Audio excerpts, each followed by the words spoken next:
Right. Hi, I'm Ron Johnson of RJ's Farm. Thank you for tuning in today. This is our first video here on YouTube, and we hope to bring you many more. Our goal is to bring you good quality content to help you with your horsemanship. The intention for this particular video is basically just to kind of explain what we do here. You know, we're like most other trainers. We use basically the same methods and techniques. You know, we're a least resistant type method, meaning we use the least amount of resistance necessary, only using more if it's needed. Here we focus mostly on thought and energy. If you've got the horse thinking with you, then your energy means something to him. So, you know, like here, if he goes down for that grass, then I'm not going to pull him up. I'm going to ask him to think of me to get him to come up. So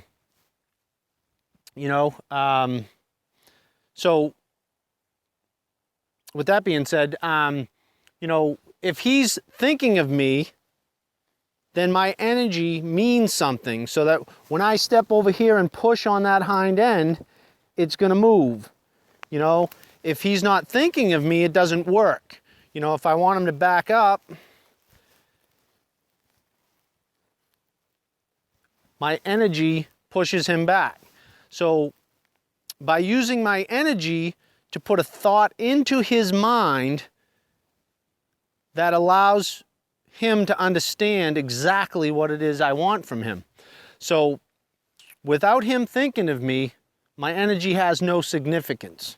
So so basically, I'm going to do a few warm-up exercises here. You know, Stoney can be very lazy when we start, so I'm just going to ask him to move a little bit, and energy to the shoulder to send it out and start him out. Then I got him thinking back on me. I'm going to get him to side pass away from me. Maybe move his hind end around. Again, he's a little slow, so I'm going to put a little extra energy into him. Change my energy direction so that he changes direction himself. You know, he's not thinking of me at the moment, so I'm going to energy on the ribs. I'm not going to pull on his nose. I'm going to put energy on the ribs to get him thinking of me. Just about everything I do, I leave the lead rope loose, or when I'm riding, I leave the reins loose. I'll make contact, you know, when I'm riding in contact if I need to, but I'm going to communicate to him through thought and energy.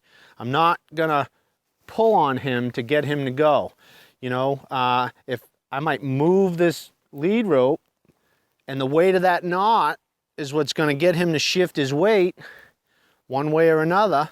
But it's my energy moving that's going to get him to go somewhere. And if I put my energy this way, it's going to draw him back. And if I stay right here,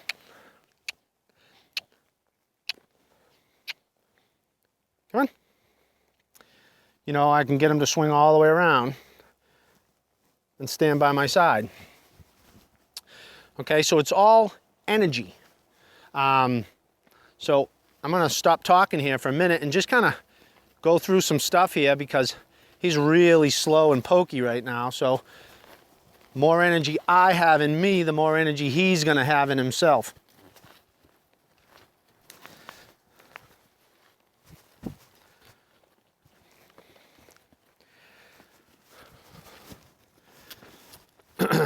You may notice that I hold my lead rope just kind of hanging over my hand, or over my thumb, or over my finger. And that's so that I can feel his thoughts. If I'm going to pull on him, I'm going to pull on him at this point with my right hand. So that way everything's loose in my left, and I can feel his thoughts and how much energy he has. Come on. Come on. Like it if you go a little faster. Come on. Come on. Okay. Okay, and you notice I am using a rope halter. You know, and a lot of people like to use a rope halter because it gives more pounds per square inch over the pole, around the nose. Some of them even have extra knots here. I don't use it for that reason. I use it because it's light and it's something that I can use to ride with and use it very similar to a hackamore or a bosal. So I don't use it for more PSI. In fact, when I start a horse, I start them loose. I don't run them. I get their attention. I ask them if they'll turn and face me. I'll see if they'll move away from my energy and still be able to come back. So I'll get them to lean away, then I'll get them to take a step and then come back, a couple of steps and then come back. Until I have all that, then I don't ask them to move until then. So, you know, and for those people who don't have a horse calm, relaxed, and ready to go the moment you go get them, you know, you got to take them to a round pen and run them around for 20 minutes to tire them out a little bit or wear off some of that excess energy, or, you know, get the fresh off, or, you know, some people lunge to do the same reason. I'm not against lunging or round penning. I do it. I just think if you have to do it before a ride, you need to work on your foundation. You should not have to do that. Your horse should be ready for you when you go get them. If they're not, then you have a problem with your foundation, and you need to find out what that is and get it taken care of, because I don't know of too many horses that takes more than 5 to 8 hours worth of work to get a complete foundation installed. So for something as easy as that to have to live with and deal with running them and lunging them and, you know, having problems with them bucking and throwing a fit if you don't, and even sometimes after you do, they still give you that trouble. So if you have those kind of problems, I recommend building your foundation and getting that pretty solid. So here I'm going to kind of get into some riding here, and you know, I got him in the rope halter, and I'm just going to kind of use it as a hackamore and kind of neck rein him. Stony here can be ridden with nothing or in anything. It doesn't really matter. So I'm going to kind of move him around a little bit. Now, I want him to move off my energy, you know, so I'll hang the lead right here. I want him to move off my energy. So if I'm putting energy here, you know, and if he's not going to listen, then I might use my right leg a little bit. You'll notice I'm not wearing spurs. I don't believe it's necessary. And so I put my energy this way. If he doesn't listen, I'll lift my left heel to get that rib pushed out, so he'll start to bend to the left. But it's my energy guiding out that gets him to move, and I'm in a walking rhythm, so he's walking. You know, if I go into a trotting rhythm, he should go into a trotting rhythm. You know, the more I speed up, the more he speeds up. And the more, you know, wherever I turn, he's gonna turn, you know. And here I'm gonna go a little further away here and try to come back towards the camera. And just notice, when I move my shoulder, I'm gonna come directly towards you. And when I move my shoulder, he moves over. And when I move my shoulder, he's not listening right now. So that kind of stuff's gonna happen once in a while. I'm gonna go back and do that again, because anytime it doesn't work, anytime something shows up that's not working, I like to fix it right away. So I picked up my reins here just to kind of work on it on the way back. But when I come down to the camera, I'm hoping to be able to drop them reins again. Now my energy's going this way, So he should go that way. Shoulders forward, energy's going across the seat. So, and if I stop riding, he should stop moving. And I'm picking up the rein here, I don't need to. And come on, back up. Again, he's slow and pokey because we didn't warm him up yet. This is just fresh out of the field, and you know, he's ready to go. Nice and slow. I like him to be slow and easy, and if I want more speed, we get more speed later. You know, so right here he's kind of going off my energy and the weight of that knot, and if he doesn't come around, you know, I might wiggle that rope a little bit and lift my heel just to say, you know, listen up. And more or less, I just want his mind thinking with me. If I notice his mind isn't thinking in the same direction as me, or the same thing that I'm thinking of, then I'm gonna do something to plant a thought that's gonna help me get what I want. I want to give him full responsibility of his own feet.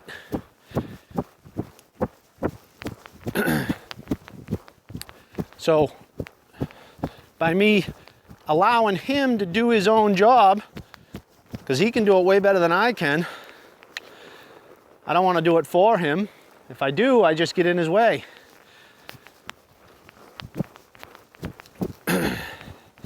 I don't want to be in his way. I want to stay completely out of his way. If anything, I want to help him. So that's why my rhythm, my energy here in my body is helping him. You know, because if I sit deep into my seat, I can kick to tell him to go, but I'm sitting deep into my seat, I'm not helping him anymore, so he slows down. But if I get into a walking rhythm, then he's gonna go. So, and if I get into a trotting rhythm, he's gonna go. You know, and the same thing if I want to get him into a canter, which I'm not going to do it right now because I don't feel he's warmed up enough. But hopefully, before the end of this video,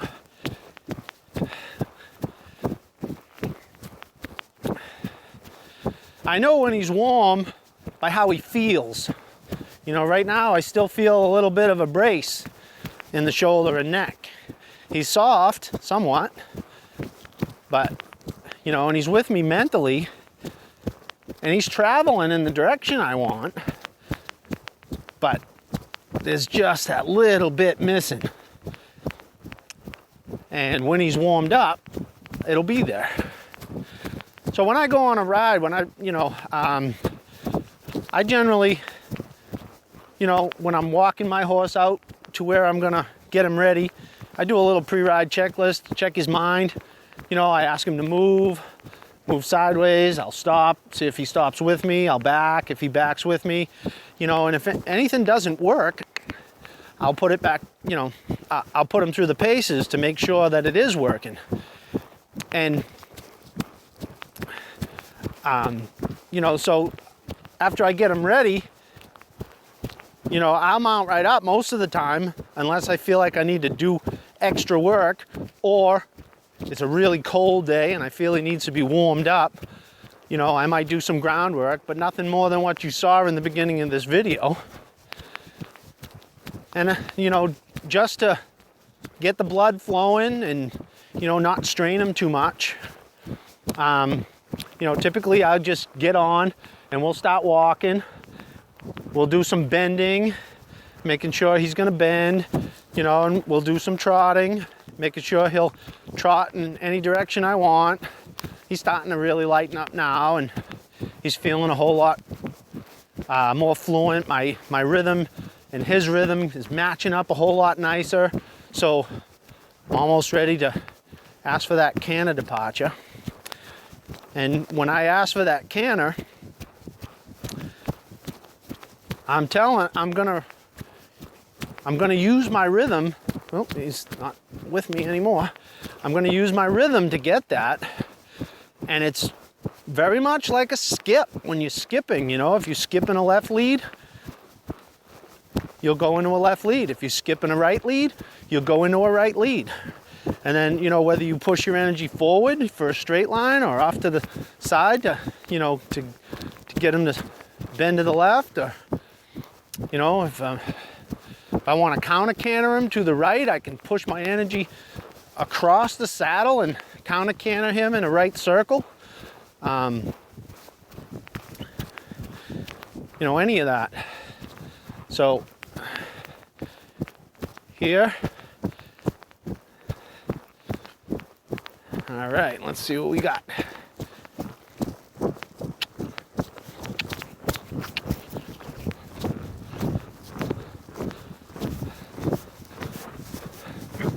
Okay, so he's taking the circle a little wide.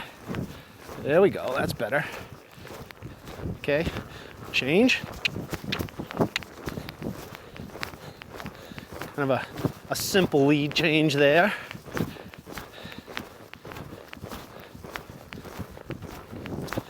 And then if I want to go back to a trot, I'll just kind of go back to a trot rhythm. Keep trotting.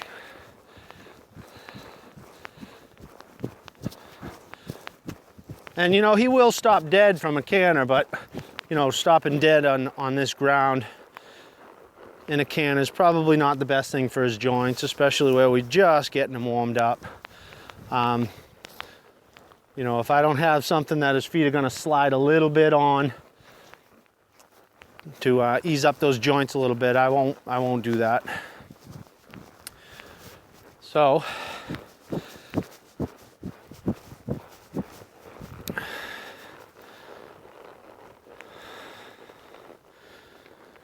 okay.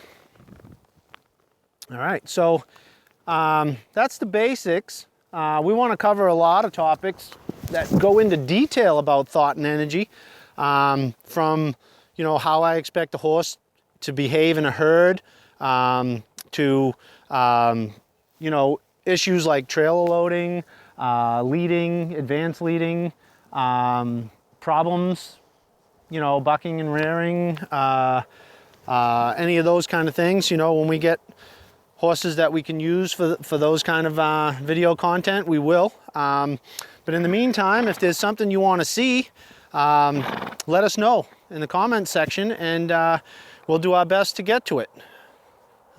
Thank you for tuning in.